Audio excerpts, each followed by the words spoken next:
Yes, വളരെ പ്രധാനപ്പെട്ട മറ്റൊരു വാർത്ത വരുന്നു. രാഹുൽ മാങ്കൂട്ടത്തിൽ പാലക്കാട്ട് എത്തിയിരിക്കുന്നു. വലിയ വിവാദങ്ങൾ കൊടുക്കം. കേരള രാഷ്ട്രീയത്തെ ഇളക്കി മറിച്ച ലൈംഗികാരോപണ വിവാദങ്ങൾ കൊടുക്കം രാഹുൽ മാങ്കൂട്ടത്തിൽ പാലക്കാട്ട് അദ്ദേഹത്തിന്റെ തട്ടകത്തിലേക്ക് എത്തിയിരിക്കുന്നു. എന്ത് സംഭവിക്കുമെന്ന് കണ്ടറിയാം. രാഹുൽ മാങ്കൂട്ടത്തിൽ പാലക്കാട് എത്തുമ്പോൾ മറ്റു ചില പ്രതിഷേധങ്ങൾക്ക് കൂടെ അവിടെ സാധ്യതയുണ്ട്. ഡിവൈഎഫ്ഐയും ബിജെപിയും ഒക്കെ നേരത്തെ തന്നെ പ്രഖ്യാപിച്ചിട്ടുള്ളതാണ് രാഹുൽ മാങ്കൂട്ടത്തിനെ പാലക്കാട് കാലുകുത്താൻ അനുവദിക്കില്ല എന്ന്. സ്വാഭാവികമായിട്ടും പ്രതിഷേധങ്ങൾ ഉണ്ടാകും. ഒപ്പം തന്നെ രാഹുൽ മാങ്കൂട്ടത്തിൽ എന്ത് പറയുമെന്നറിയണം. 10:30 മാധ്യമങ്ങളെ കാണുന്നുണ്ട്.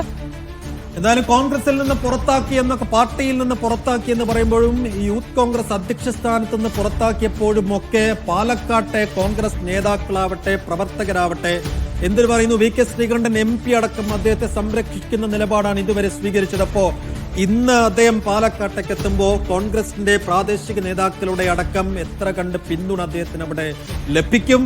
ഒപ്പം ഈ പ്രതിഷേധം വരുമ്പോൾ അതിനെ നേരിടാൻ കോൺഗ്രസ് പ്രവർത്തകർ കൂടി ഉണ്ടാകുമെന്നും. അങ്ങനെ ഉണ്ടാകുമെങ്കിൽ സ്വാഭാവികമായിട്ടും വലിയ ക്രമസമാധാന പ്രശ്നങ്ങൾക്ക് കൂടി അത് ഇടയാക്കുമെന്നുള്ളതാണ്. അതിന് ഒരു കരുതൽ പോലീസിന്റെ ഭാഗത്ത് നിന്ന് ഉണ്ടാവേണ്ടതുണ്ട്. അങ്ങനെ രാഹുൽ അങ്ങനെ പാലക്കാട് എത്തിയിരിക്കുന്നു. നേരത്തെ തന്നെ പ്രഖ്യാപിച്ചതാണ്. നിയമസഭാ സമ്മേളനം കഴിയാനായി കാത്തിരിക്കുകയായിരുന്നു.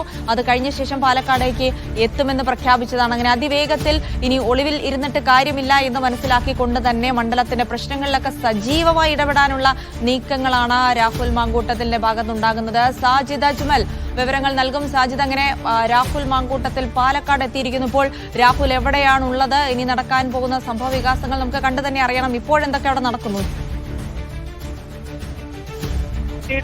ഇവിടെ കോൺഗ്രസിന്റെ നേതാവായ സേവ്യർ എന്ന വ്യക്തിയുടെ സഹോദരൻ കഴിഞ്ഞ ദിവസം മരിച്ചിരുന്നു. ഈ സേവ്യറിന്റെ വീട്ടിലാണ് നിലവിൽ രാഹുൽ മാങ്കൂട്ടത്തിൽ ഉള്ളത്. രാഹുൽ മാങ്കൂട്ടത്തിലും ഈ കോൺഗ്രസിന്റെ പ്രവർത്തകരും ഇവിടെ ഉണ്ട്. അതോടൊപ്പം തന്നെ ഈ അദ്ദേഹം അല്പസമയത്തിനുള്ളിൽ തന്നെ ഈ പാലക്കാട്ടെ MLA ഓഫീസിലേക്ക് എത്തും എന്ന് കൂടി അറിയിക്കുന്നുണ്ട്. ഈ മാധ്യമപ്രവർത്തകരുമായി അദ്ദേഹം സംസാരിക്കും.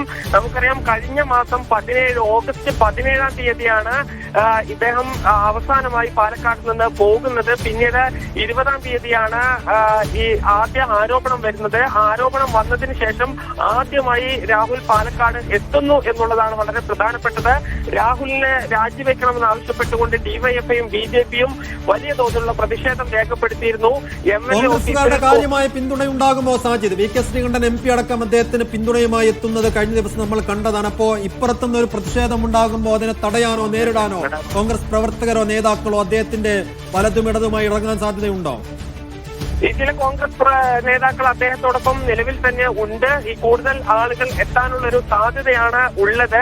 അത് ഏതെല്ലാം തരത്തിൽ പ്രധാന നേതാക്കൾ DCC പ്രസിഡന്റ് വി.കെ. ശ്രീകണ്ഠൻ ഉൾപ്പെടെയുള്ള ആളുകൾ എത്തുമോ എന്ന കാര്യത്തിൽ സംശയമാണ്. കാരണം ഈ കോൺഗ്രസിന്റെ ഈ ഔദ്യോഗിക ഒരു നേതൃത്വം അദ്ദേഹമില്ല. MLA എന്ന നിലയ്ക്ക് മാത്രമാണ് ഉള്ളത്. അതുകൊണ്ട് അദ്ദേഹം എത്തുമോ ഇല്ലയോ, മറ്റ് പ്രധാന നേതാക്കൾ എത്തുമോ ഇല്ലയോ എന്ന കാര്യത്തിൽ ഒരു വ്യക്തത ഇപ്പോഴും ഇല്ല എന്നുള്ളതാണ്. എന്തായാലും ഈ ബാക്കി നേതാക്കൾ, പ്രത്യേകിച്ച് രാഹുലിനൊപ്പം നിൽക്കുന്ന ആളുകൾ അദ്ദേഹത്തോടൊപ്പം ഉണ്ടാകും എന്നതിൽ സംശയമില്ല. ഇപ്പോൾ തന്നെ ചില നേതാക്കൾ അദ്ദേഹത്തോടൊപ്പം ഉണ്ട്.